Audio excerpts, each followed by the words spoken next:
Hi hello welcome to our channel. నేను మీ శ్రీ. ఈరోజు మనం చెప్పుకోబోయే కథ నిరీక్షణ పార్ట్ 3. కథలోకి వెళ్ళే ముందు వీడియోని లైక్ చేసి హైప్ చేయడం మర్చిపోకండి. డిన్నర్ చేసిన తర్వాత నారాయణకి గుడ్ నైట్ చెప్పి ఇందిరకి భోజనం తీసుకెళ్లాడు మోక్ష్ వెళ్ళేసరికి ఒక ఫోటో పట్టుకుని ఏడుస్తూ కూర్చుంది ఇందిర.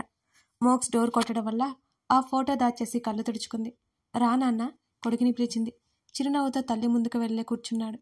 సారీ అమ్మా, నాకు అక్కడ అసలు ఉండాలి అనిపించలేదు, అందుకే నిన్ను తీసుకువచ్చానని అన్నం కలిపి తల్లికి తినిపిస్తూ చెప్పాడు మోక్ష్. కొడుకు ప్రేమకి కరిగిపోతూ, పర్లేదు నాన్న, నువ్వు భోజనం చేశావా అని అడిగింది ఇందిర. డాడీతో కలిసి చేశానమ్మా అని చెప్పి తినిపించాడు.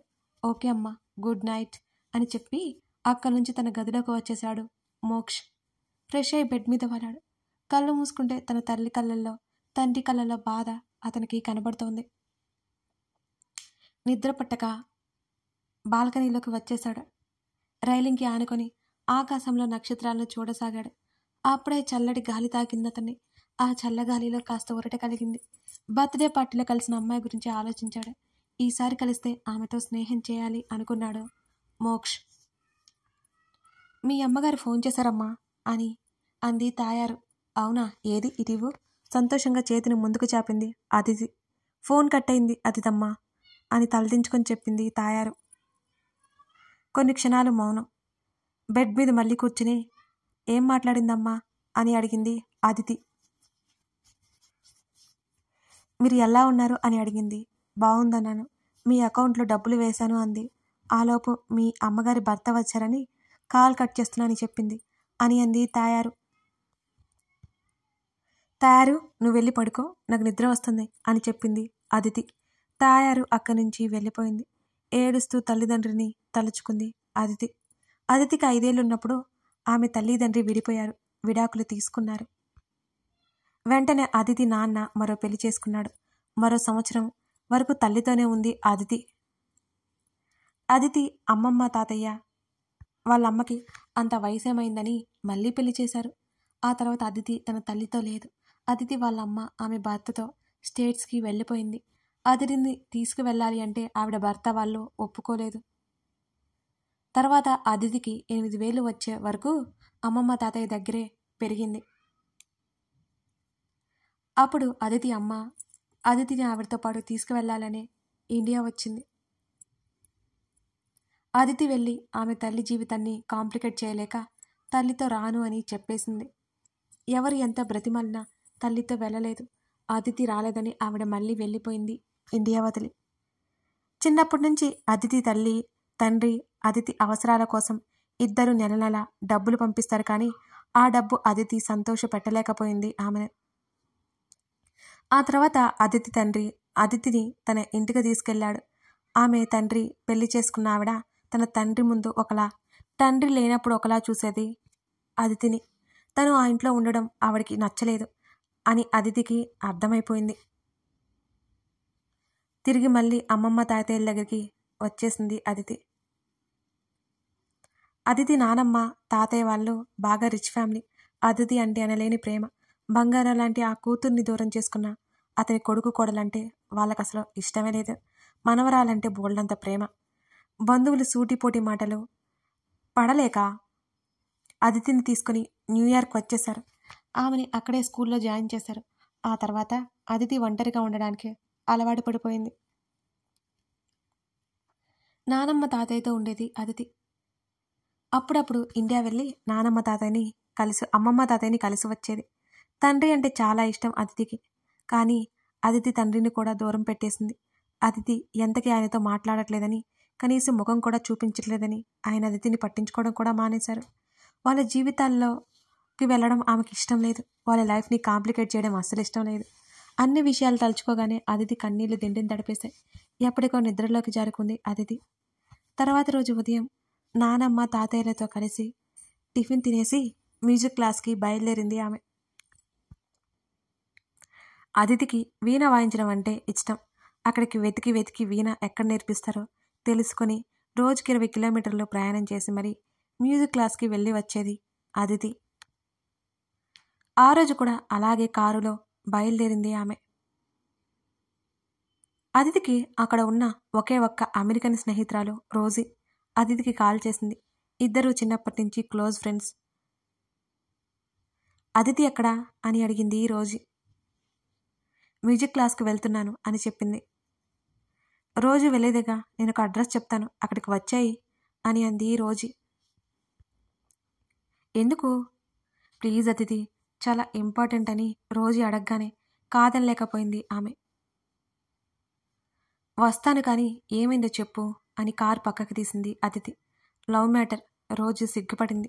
వాట్ అంది నమ్మలేనట్టుగా. అవును, మరి నాతో చెప్పలేదేం? చిరుకోపంగా అడిగింది అదితి. ఇక్కడికి వస్తే చెప్తాను. అదితి, నీ కోపం తర్వాత, ముందు త్వరగా వచ్చేయి అని బ్రతిమాలింది రోజీ. వస్తానులే, ఏడవకు. సరే అని అడ్రస్ షేర్ చేస్తున్నాను. ఓకే. కాల్ కట్ చేసి రోజీ షేర్ చేసిన అడ్రస్ వైపుకి కారు మళ్లించింది అదితి. ఆ మలిపే అదితి జీవితంలో అతి పెద్ద మలుపు అని అదితికి ఆ క్షణం తెలీదు. రోజీ చెప్పిన అడ్రస్ దగ్గరికి వెళ్ళింది అదితి. కార్ పార్క్ చేసి లోపలికి నడిచింది. అదొక రెస్టారెంట్. దూరంగా ఒక కుర్చీలో చేయి ఊపుతూ కనిపించింది రోజీ. చిన్నగా నవ్వి వాళ్ళ దగ్గరికి నడిచింది అదితి. రోజీతో పాటు మరో 2 అబ్బాయిలు ఉన్నారు. రోజీకి ఎదురుగా ఒకరుంటే మరొకరు పక్కన కూర్చున్నారు. వాళ్ళిద్దరినీ ఆ ముఖాలు అదితికి కనిపించలేదు. రోజీ పక్కన ఉన్న చైర్లో కూర్చుంది అదితి. అప్రయత్నంగా చూపు తిప్పిన ఆమెకి నవ్వుతూ కనిపించాడు మోక్ష్. హాయ్, మీరేంటిక్కడ అని ఆశ్చర్యంగా అడిగింది అదితి. ఎదురుగా ఉన్న అతన్ని, రోజీని ఒకసారి చూసింది. వీడు నా ఫ్రెండ్ అంటూ రోజీ పక్కన ఉన్న అతన్ని చూపించాడు మోక్ష్. అతనెవరో అర్థం కాక రోజీ వైపు చూసింది అదితి. రోజీ సిగ్గుపడుతూ నవ్వింది. హాయ్, నా పేరు విలియమ్స్ అని నవ్వుతూ చేయిచ్చాడు. నమస్కారం పెట్టేసింది అలవాటుగా. అది చూసి మోక్ష్ షాక్ అయిపోయాడు. ఆ తర్వాత నవ్వుకున్నాడు. విలియమ్స్ చేతిని అందించి ఇండియన్ అని అడిగాడు. అవునన్నట్టు తల ఊపింది అదితి. చిన్నప్పటి నుంచి అదితితో ఉన్న రోజీకి తెలుగు అడపాదడపా వచ్చు, కానీ విలియమ్స్కి అస్సలే రాదు. ఇప్పుడు చెప్పు, నాకు తెలియకుండా ప్రేమ ఏంటి, ఇదంతా ఎప్పుడు జరిగింది అని కళ్ళు ఎగరేసింది అదితి. అదితి వైపే చూస్తున్నాడు మోక్ష్. ఆమె మాట్లాడుతున్నప్పుడు కదిలే ఆమె పెదవులు, ఎన్నో సైగ చేసే ఆమె కళ్ళు, ఎక్స్ప్రెషన్ అయినా ఇట్టే తెలిసిపోయే ఆమె ముఖం అతన్ని చూపు తిప్పుకొని ఇవ్వడం లేదు. తననే ఎవరో చూస్తున్నట్టు అనిపించడంతో తల తిప్పి చూసింది అదితి. మోక్ష్ ఏమాత్రం తడపడకుండా ఆమెనే చూస్తూ ఉన్నాడు. ఆమె ఎక్కువసేపు అతన్ని చూడలేక వెంటనే ముఖం తిప్పేసుకుంది. విలియమ్స్ ఇల్లు మాకు దగ్గరే. మేము ఎప్పటినుంచో ఒకరికొకరం తెలుసు.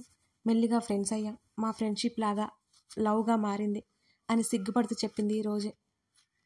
అలా వాళ్ళ మాటల మధ్యలో విలియమ్స్ జాబ్ చేస్తాడని, వెల్ సెటిల్డ్ అని తెలిసింది అదితికి. వాళ్ళిద్దరికీ కంగ్రాట్స్ చెప్పింది. త్వరలోనే ఇద్దరు ఇంట్లో వారితో చెప్పి పెళ్లి చేసుకోవాలని కూడా అనుకుంటున్నారు అనే విషయం కూడా తెలిసింది. అదితి, నీ క్లాస్కి వెళ్తావా? ఇక టైం అయిపోయింది కదా అని అడిగింది రోజీ. లేదు రోజీ, నేను వెళ్ళేసరికే మిగిలిన టైం కాస్త అయిపోతుంది. ఇంటికి వెళ్ళిపోతానులే అని నవ్వుతూ చెప్పింది అదితి. నేను విలియం సరదాగా బయటికి వెళ్తున్నాం, నువ్వు ఇంటికి వెళ్ళిపో అదితి అంటూ కుర్చీలో పైకి లేచింది రోజీ. ఓకే, క్యారియన్. తను లేచి రోజీని హత్తుకుంది ఫ్రెండ్లీగా. అక్కడి నుంచి విలియమ్స్ రోజీ వెళ్ళిపోయారు. వెళ్ళడానికన్నట్టు లేచి నిలబడింది అదితి. అదితి, చాలా అంటే చాలా మృదువుగా పిలిచాడు మోక్ష్. వెంటనే తల తిప్పి అతని వైపు చూసింది. ఏమిటా అన్నట్టు. కూర్చో, కలిసింది ఇప్పుడే కదా, అప్పుడే వెళ్ళిపోతే ఎలా అని అడిగాడు మోక్ష్. చిరునవ్వుతో కుర్చీలో కూర్చుంది ఆమె. ఏం చేస్తారు మీ అమ్మ నాన్న అని అడిగాడు మోక్ష్ చాలా నార్మల్గా. వాళ్ళు ఇండియాలో ఉంటారు. నేను నానమ్మ తాతయ్యలతో పాటు ఇక్కడే ఉంటాను అని చెప్పింది. ఇండియా? గ్రేట్. నేను ఇండియా వెళ్ళి 20 years అవుతుంది తెలుసా అని అన్నాడు అతను. నేను 2 to 3 yearsకి వెళ్తూనే ఉంటాను అని చెప్పింది అదితి. కాఫీ అని అన్నాడు. ఓకే, ఆమె నవ్వింది. కాఫీ ఆర్డర్ ఇచ్చిన తర్వాత కాఫీ తాగుతూ ఇద్దరు చాలాసేపటి వరకు మాట్లాడుకుంటూనే ఉండిపోయారు. అదితికి చాలా ఆశ్చర్యంగా ఉంది. ఎందుకంటే ఇప్పటి వరకు ఆమె కొత్త వారితో ఇంత బాగా మాట్లాడలేదు. మీ పేరు చెప్పలేదు అని అడిగింది అతన్ని. నేను కొత్త వాళ్ళకు కూడా పేరు చెప్తాను. నా పేరు మోక్ష్ అని నవ్వాడు. ఎంతైనా అమ్మాయిని కదా, నా భయాలు నాకుంటాయి కదా అని చిరునవ్వుతో అంది అదితి. కూల్, ఆ విషయం నాకు తెలుసు, అర్థమైంది, నేనేమీ అనుకోవట్లేదు అని నవ్వాడు. ఇండియా వెళ్ళి ఎన్నో సంవత్సరాలైంది అన్నారు. మరి తెలుగంత బాగా ఎలా మాట్లాడగలుగుతున్నారు మీరు? ఒకంత ఆశ్చర్యంగానే అడిగింది ఆమె.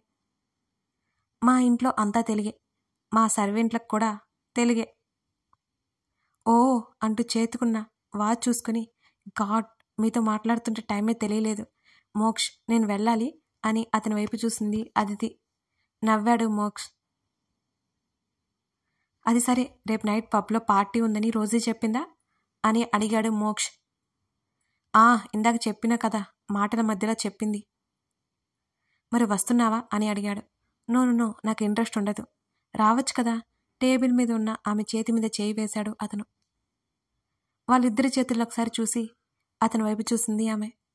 ప్లీజ్. అతని పెదవులు మెల్లిగా కదిలాయి. అతని కళ్ళు ఆమెని రిక్వెస్ట్ చేస్తున్నాయి. అప్రయత్నంగా వస్తున్నట్టుగా తల ఊపింది. వెళ్ళడానికన్నట్టు వెంటనే లేచింది. Thank you. అతను లేచి ఆమెను సైడ్ నుంచి హత్తుకున్నాడు. చటుక్కున దూరం జరిగింది. అతను ఆశ్చర్యంగా చూశాడు. మోక్ష్, సారీ, అది ఇలాంటివన్నీ నాకు అలవాట్లేదు, ఏమీ అనుకోకండి అని మొహమాటంగా చెప్పింది అదితి. ఇట్స్ ఓకే, నాదే తప్పు, ఇక్కడ అలవాట్లేని నేను పాటిస్తాను కదా అని నవ్వాడు. అతనితో పాటు ఆమె నవ్వింది. ఆ తర్వాత ఇద్దరు వీడ్కోలు పలికి అక్కడి నుంచి చెరొక దారిలో బయలుదేరిపోయారు. తర్వాత రోజు రాత్రి 8 గంటల దాటుతుంది. న్యూయార్క్ సిటీలో ఒక ఫేమస్ పబ్ అది. రోజీ కాల్ చేసి డ్రెస్ కోడ్ బ్లాక్ అని చెప్పింది. మరి బ్లాక్ కలర్ లాంగ్ ఫ్రాక్ వేసుకొని అదే కలర్ ఇయర్ రింగ్స్ చెవులకి వేలాడదీసి ఆమె బారుకుర్లను వదిలేసింది అదితి. పబ్ ముందు కారు ఆపి లోపలికి నడిచింది ఆమె. విలియమ్స్ రోజీ లవ్ సక్సెస్ అయినందుకు అక్కడ పార్టీ ఇస్తున్నారు వాళ్ళు. ఇంట్లో కూడా వాళ్ళ పెళ్ళికి ఒప్పుకోవడంతో ఇంకేం ప్రాబ్లం లేదు ఆ ఇద్దరికి. ఆ వాతావరణం అలవాటు లేకపోయినా రోజీ కోసం వచ్చింది అదితి. తన స్నేహితురాలతో పాటు డ్రింక్ చేస్తూ అప్పుడే లోపకొస్తున్న అతిథి వైపు చూశాడు మోక్ష్. బ్లాక్ డ్రెస్లో మరింత అందంగా ఉన్న ఆమెను చూసి మోక్షకి మతిపోయింది అనే చెప్పాలి. అంతేకాకుండా నిండుగా కనబడుతోంది. నేరుగా రోజీ విలియమ్స్ దగ్గరికి వెళ్ళి ఇద్దరికి బొకే ఇచ్చి కంగ్రాట్స్ చెప్పింది. అదితి, ఎంత అందంగా ఉన్నావో తెలుసా అని అంది రోజీ. చాలు, మీరు ఎంజాయ్ చేయండి అని అక్కడి నుంచి వెళ్ళి దూరంగా ఒక కుర్చీలో కూర్చుంది. బేరర్ కూల్ డ్రింక్ ఇవ్వగానే నో థ్యాంక్స్ అని చెప్పింది. అప్పటి వరకు అతిథిని గమనించి ఉన్న మోక్ష్ ఆమె దగ్గరికి వెళ్ళి అనుకున్నాడు. ఆలోపకు అతను అతిథి దగ్గరికి నేరుగా వెళ్ళడం మోక్ష్ కంటపడింది. మోక్షలో ఒకలాంటి జలస్ ఫీలింగ్ ఎగిసి పడుతోంది. వెంటనే ఆమె వైపుకి అడుగులు వేశాడు. హాయ్ బ్యూటీ, నాతో డ్యాన్స్ చేస్తావా అని ఆంగ్లంలో అడిగాడు ఆమెను ఒక వ్యక్తి. అతను ఆల్రెడీ డ్రింక్ చేసి ఉన్నాడు. ఆ విషయం ఆమెకు అర్థమైంది. నో థ్యాంక్స్ అతని వైపు చూస్తూ చెప్పింది అదితి. ఏయ్ అమ్మాయి, నాతోనే డ్యాన్స్ చేయనంటావా? ఇప్పటి వరకు నన్ను రిజెక్ట్ చేసిన వాళ్ళు ఎవరూ లేరు తెలుసా అని తూలుతూనే ఆంగ్లంలో మాట్లాడాడు ఆ వ్యక్తి. చాలా చిరాగ్గా అనిపించింది ఆమెకి. అందుకే తనెప్పుడూ పబ్లోకి రాదు. రోజీ కోసం తప్పక ఈరోజు వచ్చింది. ఇక అక్కడ ఉండాలి అనిపించక ఇంటికి వెళ్ళిపోవాలి అనుకుని రోజీ దగ్గరికి వెళ్ళాలన్నట్టు పైకి లేచింది అదితి. నీకు ఎంత ధైర్యం?